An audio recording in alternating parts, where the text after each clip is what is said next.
And though it is Spain moving on, does this confirm maybe to us that Spain is the best nation in the game right now? Yeah.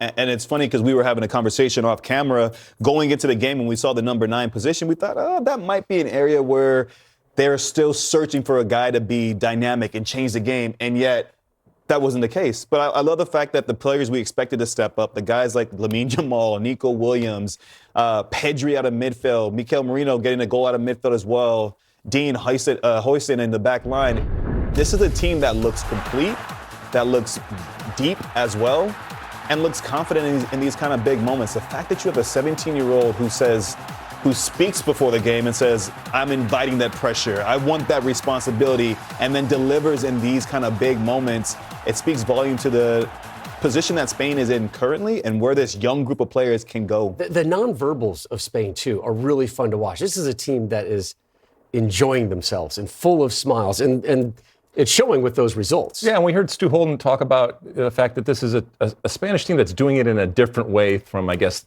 the traditional or, the evolved Spain that we have seen over the last decade and a half. Watching Lamine Yamal, I think he epitomizes what this Spain is, in that there is a smile, there is a personality, there's a ruthlessness that even for a young player individually, but I think it's collectively in the way that they're going. Now, I disagree. I don't think this is a complete team yet. It is far from a perfect team, but this is the best. What team is more complete than Spain right now? Oh, no. This is it. But it's not complete in that it is vulnerable. But even in its vulnerabilities, this is still, I think, the best team in the world. But it doesn't mean that if they come up against a team, like France, and I think both of these teams are among the best in the world. It doesn't mean that they aren't vulnerable. But with the individual talent that they have, with this, I guess maybe a naivete in the way that they are playing, that only gets you so far. And again, this isn't a criticism, because I will watch this team wherever it plays, and you should too, because of the individual stars and the way that they play. I'm just saying it's being done in a different way, and it's far from perfect, but it's working for them right now. The only thing that I would contest there is that if De La Fuente doesn't think that this game is just done and dusted, and that's part of managing a team, I would feel like they could have seen this game out more comfortably. Maybe they get that penalty kick and it's 5-1, but De La Fuente felt like, let me get some of my star players off. We have a final to look forward to, and that's when France really started to take the initiative, started to get themselves back into the game. And they're going to look back at this game, France, and think, we had so many chances to be on the ascendancy, to have the lead in this game. They started off both halves on the attack, really well creating chances, but he'll take the win, but there's no way De La Fuente drew it up like this. And so again, when he and Deschamps, for that matter, go back and look at it, we all have the best laid plans. At one point, I guarantee they're just throwing things up in the air and they're saying, I don't know what to do. I tell them how to defend. I tell them what to do. But from a neutral's perspective, this is great. Goals are good, my friend. In my humble opinion, Rob Stone, goals are good. And more goals are even better, especially when you're looking at two great teams with incredible players. Yeah, I don't think you would write the script for an indoor soccer game of it going this way, much less one between the second and third best teams. The coaching school's going, this was not on any of the pages we were teaching. It's all on the players, not on us. We had it tactically buttoned up. Last weekend, Munich Football Arena hosted the Champions League final between PSG and Inter, another high-scoring game. This Sunday, it is where Portugal and Spain will meet for the UEFA Nations League title here in 2025. Portugal, remember, lifted that trophy back in 2019, the ageless one. Cristiano Ronaldo, can he get his hands on more silverware Sunday? We'll talk about it next. Last summer, Spain also knocked off France in the semifinals at the Euros. That one, 2-1 victory. An explosive second 45 minutes in Stuttgart today. We saw 7 second-half goals. France thought they might have gotten themselves an early goal here.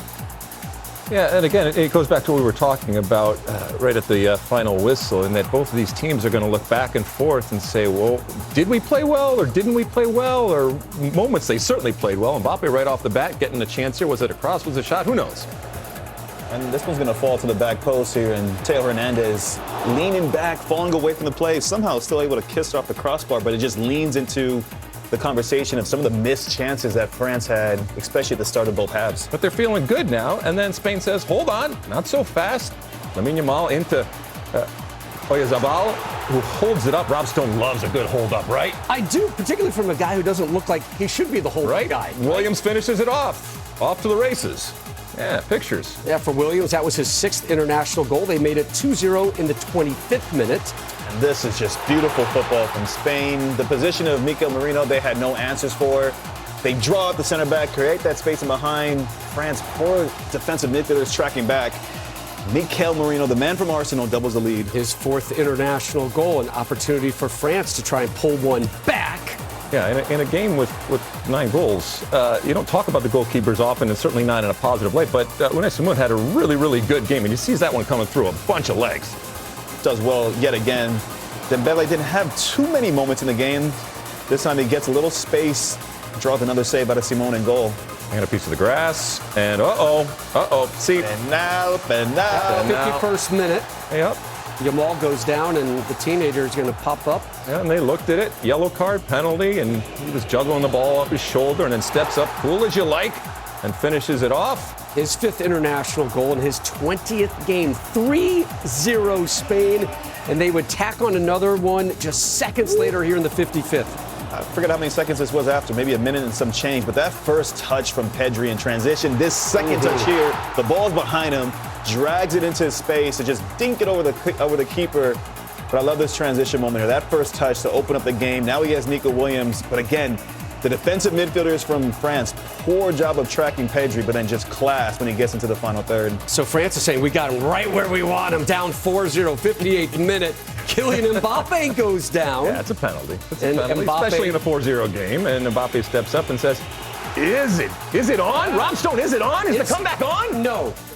Oh, okay. After this one, it will be on. Mbappe's 49th goal, 67th minute. Yamal, a little toe poke. His first multi-goal game for his country, 5-1 Spain. This is done, right? He says, are you not entertained? I'm entertained. 17 years old, it should be game, set, match at this point. For sure. For sure it should be done. 5-1 Spain, 79th minute. What a Ryan wait. Cherky in his debut. Yay. The Lyon man linked heavily to Manchester City, just 21 years old. It's a 3-goal game. What a strike that was. Ooh, that's just pure instinctual technique. All right, and maybe we'll have a comeback. That's like a courtesy clap from his Right? teammates Right. there because We don't there's want no golf chance, clapping right? There's here. no chance. All right, how are they clapping after this own goal in the 84th They minute? take them. They all count the same. So now you're saying, oh, hold on a second here. Hold on a second here, mon ami. Yeah. 5 minutes, time added, and then, well, we'll get to that in a second. Another opportunity. We're yelling, put that on frame, right? When he missed this one, when Kolo Muani missed this one, I thought, okay, it's done. The game's calmed down. They're seeing it out. I was wrong. Yep, here we go. 93rd minute. Oh, what a service. Kolo Muani makes up for that missed chance. What a ball, though, from Cherky.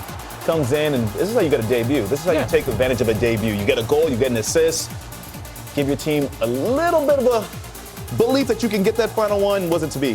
7 second-half goals, 3 for Spain, 4 for France. Spain moves on to yet another UEFA Nations League final Sunday live over on Fox 2 Eastern. They take on Cristiano Ronaldo and Portugal. For France, most goals they have allowed